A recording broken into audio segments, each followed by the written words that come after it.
Hello and welcome back. In this question, we need to determine whether or not the ramp will slip. And to do this, we need to sketch a free body diagram. So here we have a ramp.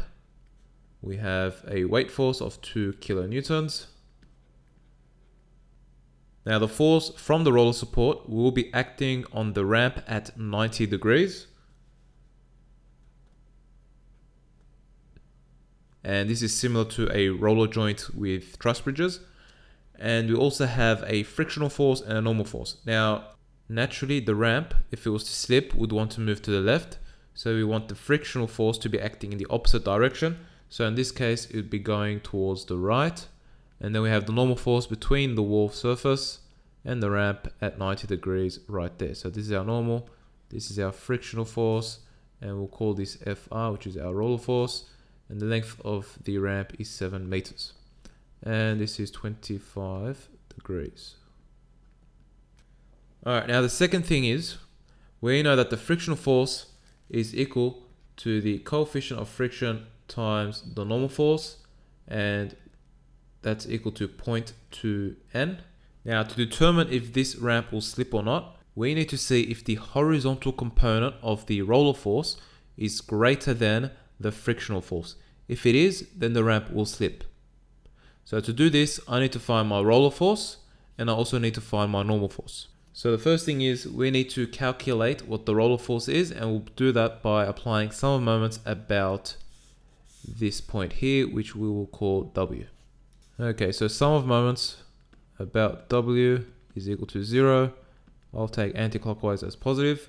So we've got the roller force, which is acting 90 degrees to the ramp. And we know that moment is force times perpendicular distance. So FR times 7. And we also know that the weight force will produce a moment about W. So here I need to draw a triangle, a right angle triangle, to determine what this perpendicular distance X is going to be. So there's my right angle triangle. There's a right angle, there's 25.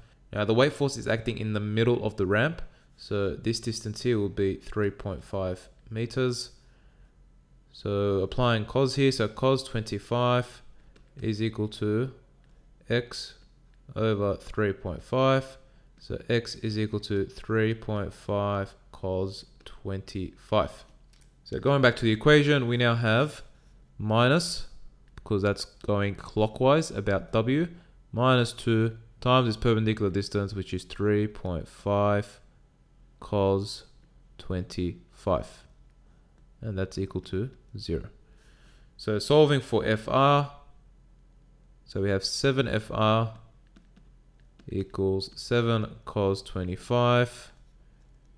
Make FR the subject, and you get FR to equal to 0.906 kilonewtons. Okay, now I want to find my normal force. To do this, I need to do sum of forces in the vertical direction is equal to 0, and we'll take upwards as positive. So now we need to break up the roller force into its horizontal and vertical components. So it's going to go to the left, and it's going to go up. I can also move this force and place it here. So I'll draw a invisible horizontal line. If this is 25 degrees, then this here is also going to be 25 degrees because it creates an alternate angle, and we know that alternate angles are equal. If that's 25, then this angle here is 65 because they're complementary angles. And if that's 65, then this angle here is also going to be 25 because the roller force is acting perpendicularly to the ramp. So that's also a complementary angle, and that's 25 degrees. So my horizontal component will be, this will be sine because it's opposite on hypotenuse. So that will be FR sine 25. And this vertical component will equal to FR cos 25. Okay, so subbing that back into the equation, we now have normal force minus 2 kilonewtons plus the vertical component of the roller force, which is FR cos 25. That's equal to 0. Make the normal force subject, and we get normal force is equal to 2. And our FR, which we just found above, 0.906 cos 25, and you get the normal force to equal to 1.18 kilonewtons. Now that I've got that, I can now calculate my frictional force, which is 0.2 times the normal, which is 1.18, and that's equal to 0.236 kilonewtons. Okay, so now I need to compare the frictional force to my horizontal component of the roller force. So let's call that FRH, and that's equal to FR sine 25, which is 0.906 sine 25, and that's equal to 0.4226. Now, since the horizontal component of the roller force is greater than the frictional force, that will cause the ramp to slip. So to sum up, we have the roller force, which is acting at 90 degrees to the ramp. Now, if this ramp was to slip, it would move to the left. So we have frictional force acting in the opposite direction. And then we also have the normal force, which is 90 degrees to the wharf surface. Then we apply the sum of moments about W to calculate the roller force.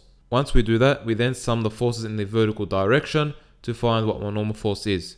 Once I've got my normal force, I can then sub it into the frictional force to calculate the friction.